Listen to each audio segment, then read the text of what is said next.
Welcome to the world of science fiction stories, and don't forget to like, share and subscribe my channel. Enjoy the listening. Galaxy's new apex predator isn't alien. It's US. The silver diplomatic vessel drifted toward Earth, its engines barely humming as it matched orbit. Ambassador T stood at the viewport, his four-fingered hand pressed against the clear barrier. Below him swirled the blue-green world, wrapped in wispy white clouds. He had visited hundreds of worlds in his long career, but something about this one made his skin prickle with unease. "Beautiful, isn't it?" said Officer June, joining him at the window. The young science officer's eyes reflected the planet's glow. "Beauty often hides danger," Tak replied softly. He turned from the viewport. "Show me the readings again." They moved to the command center, where Captain Hannah waited. The holographic display lit up with Earth's vital statistics. Tuck studied them in silence, his brow furrowing. Gravity is much higher than our home world. Extreme temperature variations, significant radiation levels from their star are present. He looked up.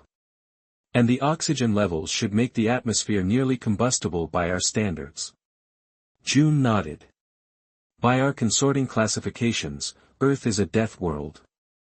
Most species would find it hostile to life, yet they thrive. Captain Hannah, observed Tak, not just survive, thrive. Look at these population numbers. Tuck studied the red outputs of human vital signs: incredible metabolic, IC efficiency, dense musculature, rapid healing capabilities. He paused. At one reading, is this correct? They can remain active for 16 hours or more without rest. Confirmed, said June, and they recover from injuries that would be fatal to most consortium species. Captain Hannah, added Tuck, their historical records show constant warfare, yet incredible technological advancement. Despite this, they've developed space flight while still fighting among themselves. Tak felt a cold sensation in his abdomen. The Council will want to proceed carefully. These humans could be dangerous or valuable allies. Hannah suggested their resilience could be an asset. 3 days later, T led the first official delegation to Earth's surface. Despite preparations, the gravity pulled at his limbs like invisible weights. The oxygen-rich air made him lightheaded. How could anything evolve to find this comfortable, he wondered. The meeting room in Geneva had been carefully prepared, temperature and lighting adjusted for consortium comfort. Tak noted this thoughtfulness but remained wary. The humans entered, walking with an ease that seemed impossible under such gravity. Dr. Alina Martinez led the human delegation. Tak observed her carefully. Small by human standards, she still stood taller than any member of the consortium team. Her movements were quick and precise, a predator's efficiency, he thought. "We welcome you to Earth," she said, her voice measured and calm. Her facial muscles arranged themselves in what T recognized as a smile, a gesture that originally displayed teeth as a threat, but had evolved into a social signal. The contradiction seems fitting. "We are pleased to establish contact," Tak replied. "Carefully, your world is quite remarkable." The meeting proceeded with exchanges of basic information. The humans seemed eager and curious, asking questions about consortium worlds and cultures. TCH noted their quick minds, how rapidly they absorbed new concepts. During a brief recess, Tuck managed to stand despite the crushing gravity, his legs trembled with the effort. A human aide noticed his struggle and stepped forward. "Would you like assistance, Ambassador?" the human asked. "No," Tuck said quickly, perhaps too sharply. The human stepped back, respecting his space, which Tuck noted with interest. Despite their physical advantages, they showed restraint. After 4 hours, the Earth delegation suggested a break. "You must be tired, Dr. Martinez," one human said. "We can continue tomorrow." T was exhausted, his body strained beyond its limits, yet he noticed the humans showed no signs of fatigue. They could clearly continue for hours more. Back on their ship, the consortium delegation gathered to share observations. They moved so quickly, Officer June said. Their response times are nearly twice ours. Did you notice their hands? Captain Hannah asked. Perfect for both delicate manipulation and forming fists, tools, and weapons, Tuck added, sinking into a chair in relief to be in the ship's adjusted gravity. They've evolved on a world that would kill most of us within days. Their bodies are built to endure punishment, their minds to overcome challenges. He paused. And they've developed advanced technology despite spending much of their history at war with themselves. What does that suggest to you? Hannah asked quietly, that if they ever united against an outside threat.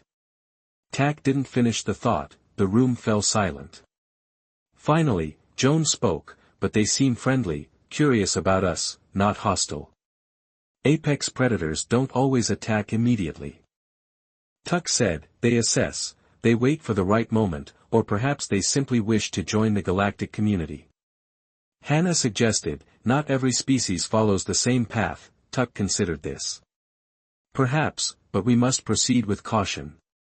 The Council has already approved their probationary membership. Political considerations outweighed security concerns. Then we must make the most of it, Hannah said. Better to have these humans as allies than potential enemies. Later that night, unable to sleep, Tuck watched recordings of human history, wars and peace, cruelty and compassion, destruction and creation. Such contradictions. Most consortium species evolved clear survival strategies: flee from danger, hide from predators. Humans, of all, face threats head-on. To challenge the impossible, he wondered. What would happen when humans learn more about the galaxy? When they discover that most sentient species evolved as prey, not predators. When they realize how unique, how dangerous they truly were. Let us hope we haven't made a terrible mistake, he whispered to himself as Earth turned slowly below the ship, beautiful and deadly in the darkness of space. Security Chief Dai stood in the observation room of Space Station Harmony, his eyes fixed on the monitor screens. The station hung in orbit around a gas giant, its curved halls and chambers were home to over 2,000 beings from across the consortium. Among them lived nearly 200 humans, the newest members of the galactic community. 3 years had passed since first contact, 3 years of learning, adapting, and watching. On the main screen, Dee replayed footage from the previous day's incident. A coolant pipe had ruptured in the lower engineering section, threatening to shut down life support for an entire residential segment. The station's safety systems had sealed the area, trapping 3 maintenance workers inside. The footage showed a human engineer named Joe breaking through the safety locks against all protocols. He entered the contaminated section for 30 hours, he worked to repair the damage, breathing through a basic filter mask that offered minimal protection from the toxic fumes. Paused there, Dee said to the computer. The image froze, showing Joe's face. Despite obvious exhaustion and chemical burns on his exposed skin, the human's eyes remained alert, focused on the task. Medical Officer Quan entered the room carrying a data tablet. You wanted my assessment, he asked. Dee nodded without looking away from the screen. How is he still functioning at this point? The toxin levels should have incapacitated him hours earlier. Quan moved closer to the screen. Humans have remarkable filtration organs, lungs, liver, kidneys. They process toxins efficiently, but more importantly, they simply continue even when their bodies signal distress. They can choose to ignore the signals. They don't stop, even when damaged, they continue functioning precisely. Quan scrolled through data on his tablet. Joe suffered chemical burns to his airways, skin damage, and extreme fatigue, yet he completed the repairs before seeking medical attention. No other consortium species could have done this, Dee noted. Quan's expression darkened. Their psychological profile explains it, they evolved as persistence hunters, chasing prey until it collapsed from exhaustion. They are biologically programmed to push beyond normal limits. Dee had studied Earth's wildlife documentaries with horrified fascination. Other predators rely on ambush or superior speed, humans simply followed relentlessly for days if necessary until their prey, faster but lacking stamina, finally collapsed.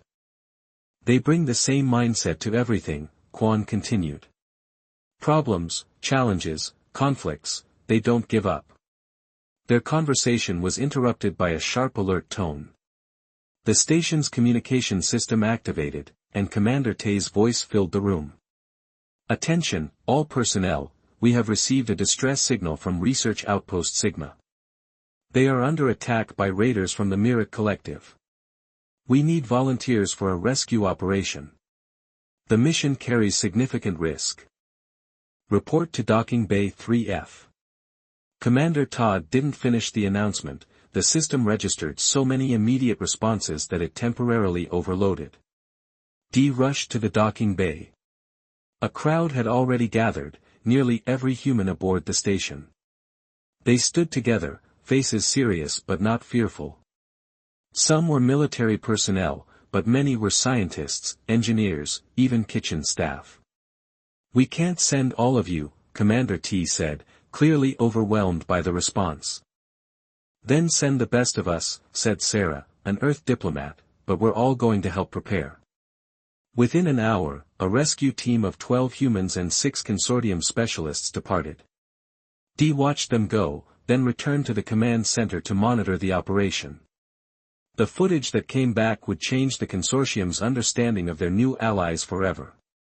The Myrick raiders had expected minimal resistance. Research Outpost Sigma housed primarily scientists and their families.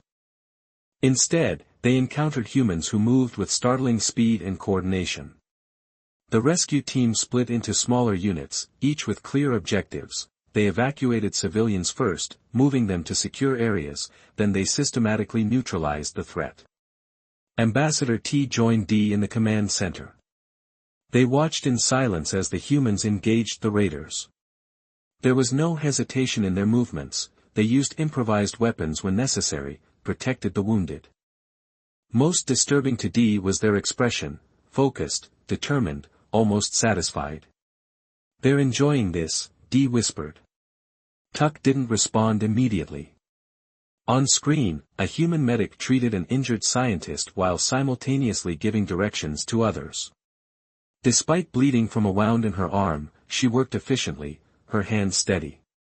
When the last raider was captured or neutralized, the humans didn't celebrate wildly. They simply regrouped, tended their wounded, and began helping with repairs to the damaged outpost. Most species in the consortium evolved as prey. Tack finally said to D, we ran, we hid, we survived by avoiding danger. Humans evolved as apex predators, and now they walk among us. D considered this. Should we fear them? He asked. I'm not certain, Tack admitted. Today, they fought to protect others, not just themselves. Later, when the rescue team returned to Harmony, D observed their reception.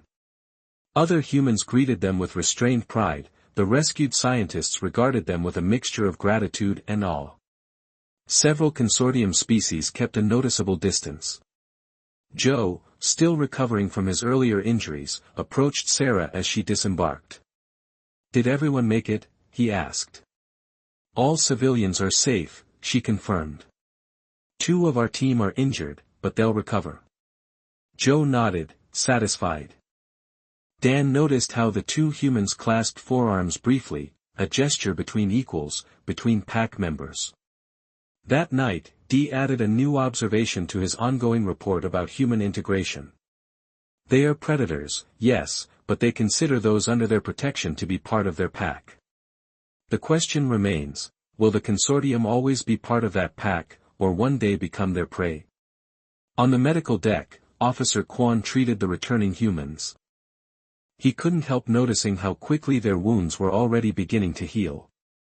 In the Grand Council chamber of the Consortium Central Council, 47 representatives from across the galaxy sat in rising tiers around the central speaking floor. Today, the usual calm of diplomatic discussion had given way to fear.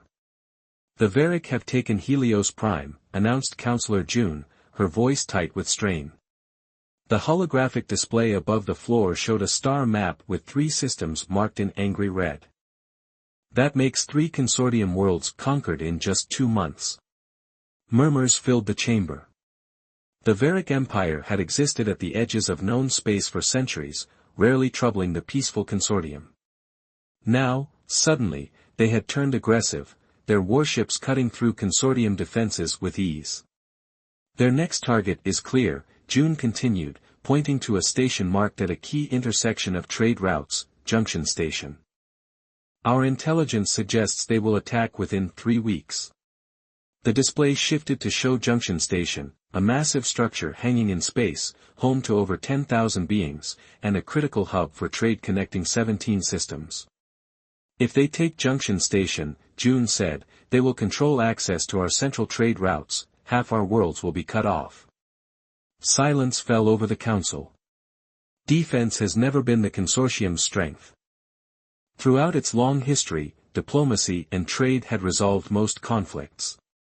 The Varick, however, have rejected all communication attempts. We must evacuate the station, suggested Councillor T. We don't have enough ships to defend it, evacuation would take too long, countered another voice. Abandoning such a strategic position would be disastrous. From the human delegation section, a figure rose. Commander Park had been Earth's military representative for just 8 months. His uniform was simple compared to the elaborate dress of the consortium councillors. My people will defend the station, he said simply. The council chamber erupted in voices. Impossible. How many ships can Earth provide? This is not just Earth's concern, stated Councillor Ba, known for his careful analysis. He raised his hand for silence. When the room quieted, he addressed Park directly, Commander, with respect, it would be suicide. Our projections show the Varick will send at least 30 warships. Earth has only 7 ships capable of space combat, and they are primitive by comparison. Commander Park wore an expression not of defeat but of determination, more like a predator showing its teeth. Several councillors shifted uncomfortably. Humans specialize in beating overwhelming odds, Ark said. Give us command of Junction Station's defense. We will hold it. Ambassador Tak studied Park carefully. The loss of life could be enormous. Yes, Park agreed simply. War brings death, but retreat brings more death later on, worse terms. He looked around the chamber. The Varick believe you are weak because you prefer peace. They have not yet learned what happens when humans choose war. After hours of heated debate, the council voted by a narrow margin. They approved Park's request, Earth would leave Junction Station defense. Most councillors expected it to be a brave but futile last stand. 2 weeks later, the Varick fleet approached Junction Station. Their advanced scouts reported minimal defensive preparations. Just as their intelligence had predicted, the consortium lacked the military resources to properly defend the station. Victory seemed assured. The Varick commander, General KZ, felt almost disappointed. His forces had swept through consortium space with barely any resistance. Where was the challenge worthy of my warriors, he wondered. As his fleet moved into attack position, KZ noticed something odd. The station's outer sensor array had been reconfigured. Several sections appeared damaged or under repair. Sloppy, he thought. Typical of the soft, consorting species. The first hint that something was wrong came when 3 of his scout ships failed to report back, then communication with his right flank squadron suddenly cut off. Before KZ could investigate, the space around Junction Station erupted with weapons fire, not from the station itself, but from what appeared to be chunks of debris floating nearby. Hidden fighters, disguised as wreckage, attacked from all directions at once. The Varick ships, arranged in their standard attack formation, found themselves caught in a carefully planned crossfire. On the bridge of his command ship, KZ snarled in surprise. Who dares? He demanded, as his tactical display showed confusion spreading through his fleet. The answer came in the form of a transmission from the station. A human face appeared on screen. Commander Park, General KZ, Park said calmly, this is your only warning, withdraw now or be destroyed. KZ laughed, showing his sharp teeth. Your deception was clever, human, but my fleet outnumbers your forces 10 to 1. Surrender the station, and I may let some of you live as slaves. Park's expression remained unchanged. You were warned. The transmission ended. What followed was like nothing the Varric had experienced in centuries of warfare. The humans didn't fight according to any recognizable doctrine. They used the station itself as a weapon, venting plasma at precise moments to create screens for their fighters. They turned off life support in sections to conserve power for weapons. They set traps, ambushes, and false targets. Most disturbing to the Varric was the humans' endurance. The battle stretched from hours into days. When Varric warriors needed rest, the humans kept fighting, they took stimulants, worked in shifts, and simply refused to stop. On the third day, with nearly half his fleet destroyed or disabled, General KZ faced the unthinkable: retreat. They are demons, his second-in-command whispered, looking at footage of human fighters still attacking despite injuries that would incapacitate any Varric warrior. KZ gave the order to withdraw as his damaged fleet limped away from Junction Station. He vowed revenge, but deep inside, something he hadn't felt in years stirred doubt. News of the victory spread quickly through the consortium. Day, now promoted to consortium military analyst, reviewed the battle recordings with a mixture of awe and unease. They fight differently, she explained during an emergency council session. Not just with strength, but with cunning and endurance. They made the station itself into a weapon, they changed tactics constantly, they simply never gave up. She paused. They regard the impossible merely as a challenge. In the Central Council, the debate about humanity's role intensified. Some councillors feared this display of martial prowess, others saw an opportunity to strengthen the consortium's position. They are dangerous, stated Councillor Ba. Today, they fought for us, but what about tomorrow? Ambassador Tak, Rose slowly added, today they bled for us. He said quietly, we asked them to hold an impossible position, expecting them to fail. Instead, they succeeded, and at great cost. He looked around the chamber. 217 humans died defending Junction Station. They died protecting people they had only just met, worlds they had never seen. The council chamber fell silent as the implication sank in. The galaxy was changing, the comfortable peace the consortium had enjoyed for generations was ending, and humanity, unpredictable, resilient, terrifying, might be their best hope for survival. Captain Sun walked slowly along the line of her crew members. The training room of the human vessel Defiance had been cleared for this briefing. 40 beings stood at attention, 20 humans and 20 non-humans from 7 different consortium species. Some had exoskeletons, some had 4 eyes, some breathed through gills, all wore the new joint service uniform with the Earth Consortium Alliance patch. Look at the person next to you, Sun said, her voice firm but not harsh. They may not share your biology, they may not share your home world, but from today, they share your fate. She stopped before a tall insectoid Ravi, whose mandibles clicked nervously.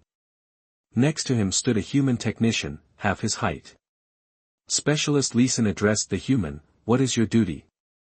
To Technician Krell beside you, Leeson said, standing straighter to protect him in battle, to understand his strengths and compensate for his vulnerabilities, to trust him to do the thing for me. Krell, the Ravi translator, conveyed his reply with mechanical precision, to use my superior visual range to spot threats, to share information quickly, to remember that humans cannot see behind them without turning. Sun smiled. Good. You're learning. She moved to the center of the room, where a holographic display activated. It showed traditional consortium defensive formations, neat, orderly, predictable. The traditional consortium military doctrine emphasizes defensive positioning, she explained. The Varric expect this. We will not give them what they expect. With a gesture, she changed the display. Now it showed fluid, asymmetrical patterns, attack vectors that seemed random but contained hidden purpose. Humans evolved hunting in packs, Sun continued, not with overwhelming strength, but with communication, coordination, and persistence. We will teach you to fight as we do, and you will teach us your unique abilities over the next 6 months. Similar scenes played out across the border regions. The Consortium Council, impressed by the defense of Junction Station, had authorized a bold new initiative. Human military advisors established training centers on 12 worlds. Mixed species units were formed, combining the diversity of Consortium biology with human tactical thinking. The Krill contributed their natural camouflage abilities, the Ravi brought superior visual processing, the Tylon offered telepathic communication, the humans provided what they had always relied on, adaptability, endurance, and a stubborn refusal to accept defeat. Not everyone welcomed this change. On the Consortium home world of Luminera, protests erupted outside the Central Council chambers. Humans will make us into warriors, the signs proclaimed. Peace is our way. Inside those same chambers, Ambassador T defended the new alliance. The Varric do not ask if we wish to fight, he reminded the Council, they give us only the choice of how we will lose, unless we learn to defend ourselves. 3 months later, Tak visited Earth for a diplomatic reception. The event took place in a garden in Geneva, where the first contact had occurred years earlier. Humans and representatives from 22 Consortium species mingled under open skies. T found the gravity still uncomfortable but no longer debilitating. Earth's ambassador had thoughtfully provided hovering chairs for species that struggled with the planet's pull. As he observed the gathering, T noticed something interesting. The humans behaved differently toward Consortium members who had trained with them compared to newer arrivals. There was an easy familiarity, protective gestures, shared jokes. Officer June approached, carrying 2 glasses of a mild earth beverage. Have you noticed? T asked him, indicating a human officer who had positioned herself between an elderly cruel diplomat and a rotund group of Earth officials. Her posture was relaxed but alert. They're different when they consider you part of their group, protective, fierce on behalf of allies. June nodded. Pack predators, they evolved to hunt in groups. Their loyalty to the pack is absolute. He sipped his drink. In the mixed units, they've begun using the term packmate for their non-human teammates, and the non-humans have adopted the term as well. It carries meaning beyond mere ally or colleague. 3 weeks later, the Varric Empire launched what they intended to be their decisive offensive. 60 warships targeted the Tylon home world, a strategic location that would open 5 Consortium systems to invasion. General KZ, restored to command despite his failure at Junction Station, felt confident. His intelligence suggested the defense would consist primarily of Tylon ships, with perhaps a few human vessels in support. The Tylon were physically weak, relying on technology and telepathy, they would fall quickly. Instead, his fleet encountered something new, mixed battle groups that combined Tylon telepathic coordination, cruel stealth technology, Ravi targeting systems, and human battle tactics. The defenders moved as if sharing one mind but fighting with the strengths of a dozen species. The battle lasted just 14 hours. The Varric retreat became a rout. General KZ did not survive to report his failure. In the aftermath, Intelligence Officer Min presented her analysis to the astonished council. Holographic displays showed the battle's key moments when different species had worked together in ways previously thought impossible. What we're seeing is a new form of warfare, Min explained. The humans call it pack tactics. Each species contributes its natural advantages, and the humans provide the strategic framework and the will to fight. Counselor Ba, long skeptical of human intentions, looked troubled. Could this not make them dangerous, if they can command our forces so effectively? Min shook her head. That's what I found most interesting. Humans don't seek conquest, they seek to protect what they consider theirs, and they now consider the Consortium theirs. She displayed footage from after the battle, humans treating wounded Tylon, sharing rations with sea fighters, working alongside Ravi engineers to repair damaged ships.